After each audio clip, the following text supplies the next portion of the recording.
बिस्मिल्लाहिर्रहमानिर्रहीम, अस्सलाम वालेकुम। Welcome to E learning galaxy 5M। जैसा कि आप लोग देख रहे हैं MS वर्ड पे ये तमाम चीज़ें आज मैं आपको सिखाने वाली हूँ और इनमें से कुछ तो ऐसी ट्रिक्स हैं कि जो आप सेकंड्स में कर सकेंगे और बहुत से लोग तो उसमें काफ़ी टाइम लगाते हैं, मगर जब ये आप वीडियो देखेंगे तो आप ये तमाम चीज़ें सेकंड्स में कर सकेंगे। ओके, सबसे पहली टास्क है हमारी टेक्स्ट टू टेबल। राइट, यहाँ पर मैंने कुछ टेक्स्ट लिखा हुआ है, आप यहाँ पर कुछ भी लिख सकते हैं।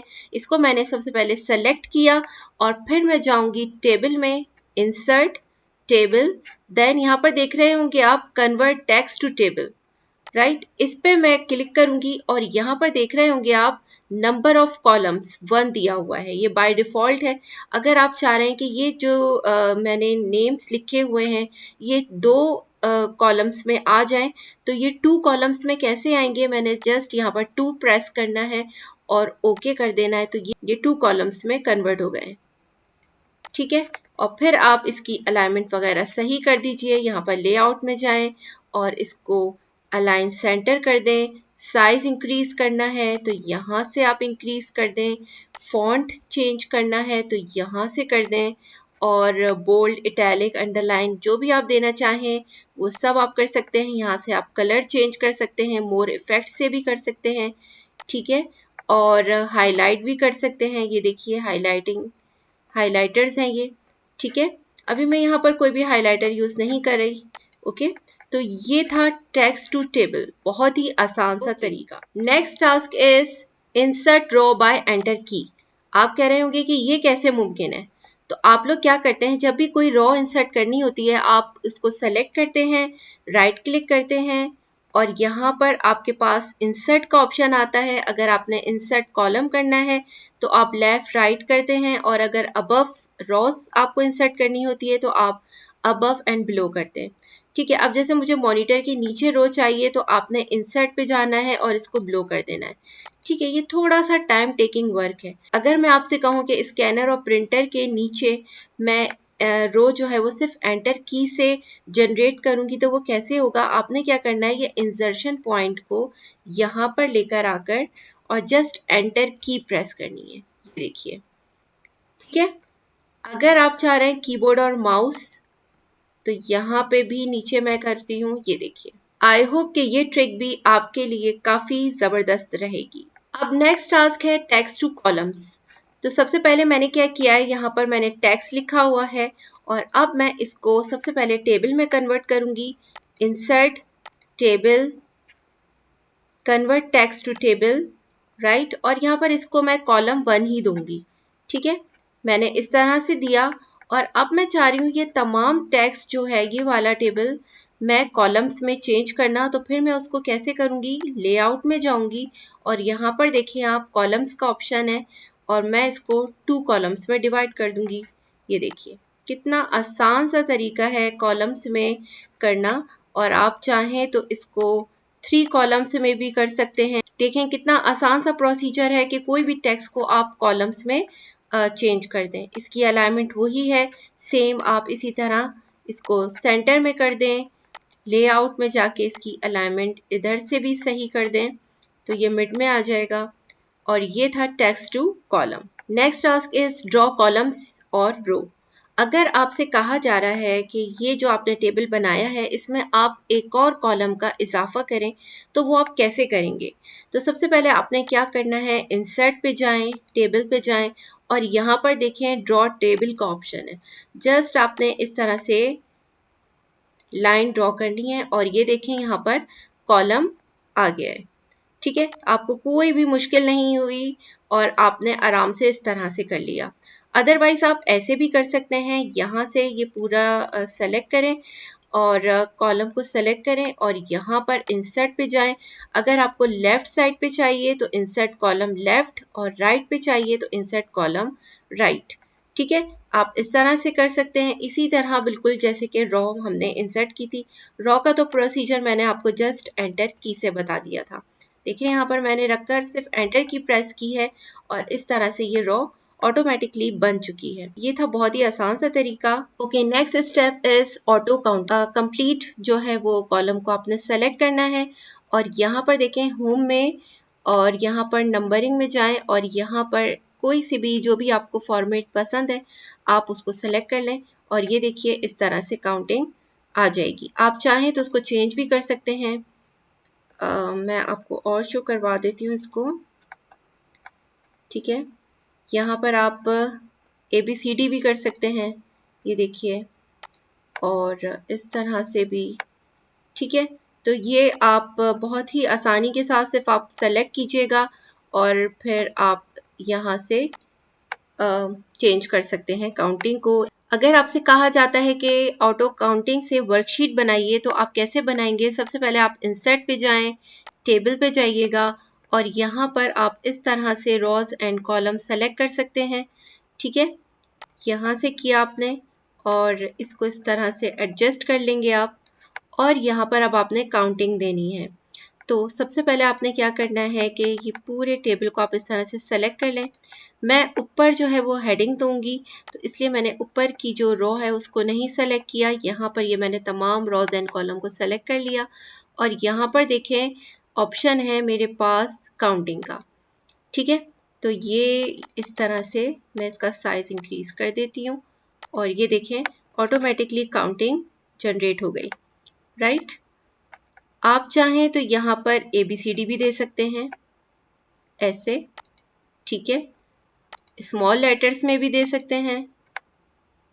राइट, तो ये था तरीका। और अगर आप चाह रहे हैं कि ये डॉट जो है ये नहीं आए तो वो कैसे होगा? सबसे पहले आपने अगेन इसको सेलेक्ट करना है। कोई भी चीज़ करेंगे आपने सेलेक्शन करनी ज़रूरी है।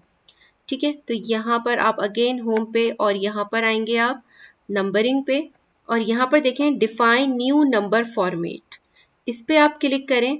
यहाँ पर देखें डॉट का ऑप्शन है तो आप इस डॉट को बैक स्पेस कर दीजिए और फिर आप ओके कर दें तो ये देखें डॉट हट जाएंगे। ये था बहुत ही आसान सा प्रोसीजर। अब नेक्स्ट है मर्ज का ऑप्शन। मर्ज का ऑप्शन ज़्यादातर हम लोग यूज़ करते हैं कोई भी हेडिंग वगैरह देने के लिए। तो आपने क्या करना है, यहाँ पर मैं हेडिंग देना चाह रही हूँ, इस तरह से मैं इसको सेलेक्ट करूँगी रॉस को और यहाँ पर आप राइट क्लिक कीजिए, मर्ज सेल का ऑप्शन है। ठीक है, ये देखिए, ये देखें ये एक सेल में कन्वर्ट हो गया है। ठीक है, अब यहाँ पर आप कोई भी टेक्स्ट लिख सकते हैं। फॉर एग्जाम्पल मैं यहाँ लिख रही हूँ। ठीक है, कोई भी क्वेश्चन आप लिख सकते हैं जिस हिसाब से आप वर्कशीट डिज़ाइन कर रहे हैं। इसको आप इसका फॉर्मेटिंग कर दीजिए। ओके, यहाँ पर मैंने इसकी फॉर्मेटिंग कर दी है, इसका साइज इंक्रीज कर दिया है और इस तरह से ये भी कर दीजिए। ठीक है, कलर चेंज कर दीजिए। अच्छा, यहाँ पर मैं आपको एक और चीज़ का और इंट्रोड्यूस करवा देती हूँ। एक और चीज़ MS वर्ड में केस चेंज केस की करवा देती हूँ। ठीक है, ये क्या ऑप्शन है, इस पे आप क्लिक कीजिए। यहाँ पर देखें सेंटेंस केस है। सेंटेंस केस का मतलब होता है कि ये जो स्टार्टिंग लेटर है ये कैपिटल में आ जाए। आपको मैं शो करवा देती हूँ। अगर मुझे ये तमाम लेटर्स अपर केस में चाहिए तो मैं जस्ट अपर केस पे क्लिक करूँगी तो ये देखिए अपर केस में आ गए। सेंटेंस केस में करूँगी तो ये देखें स्टार्टिंग लेटर जो है वो कैपिटल है, बाकी सब लो केस में है। ठीक है, अगर मैं चाह रही हूँ लोअर केस में करना तो ये देखें सब लोअर केस में आ गए और अगर मैं चाह रही हूँ कैपिटलाइज ईच वर्ड, ये देखिए हर लेटर जो है वो कैपिटल में आ जाएगा। राइट, बस आपने सेलेक्ट करना है और यहाँ से जो है वो केस जो है वो सेलेक्ट करना है। ठीक है, तो ये आप बहुत ज़्यादा जो डॉक्यूमेंट्स वगैरह बनाते हैं उसके लिए बेस्ट है कि आपने जैसे भी लिखा फिर आखिर में सबको सेलेक्ट करके कोई भी जो भी आप केस रखना चाह रहे हैं सेंटेंस या लोअर या अपर उस पर आप क्लिक कर दीजिएगा। Okay, next task is auto fit table. अक्सर आपके पास इस तरह से टेबल आता है और आपको बहुत मुश्किल होती है कि ये हम इसको कैसे एडजस्ट करें। तो आपने सिंपली क्या करना है कि ये जो फ्लावर सा बना हुआ है आपने पूरे टेबल को सेलेक्ट किया। ठीक है, इस पर क्लिक कर दीजिएगा और लेआउट में जाएं, यहाँ पर ऑटो फिट का ऑप्शन है। ठीक है, ऑटो फिट विंडो कर दें। ये देखिए बिल्कुल टेबल जो है वो अपनी विंडो पे आ गया है और ऑटो फिट कंटेंट्स कर दीजिए। अगर जो भी आप इस पे सेलेक्ट करना चाहें, फिक्स्ड कॉलम विड्थ फिक्स्ड हो जाएंगी ये।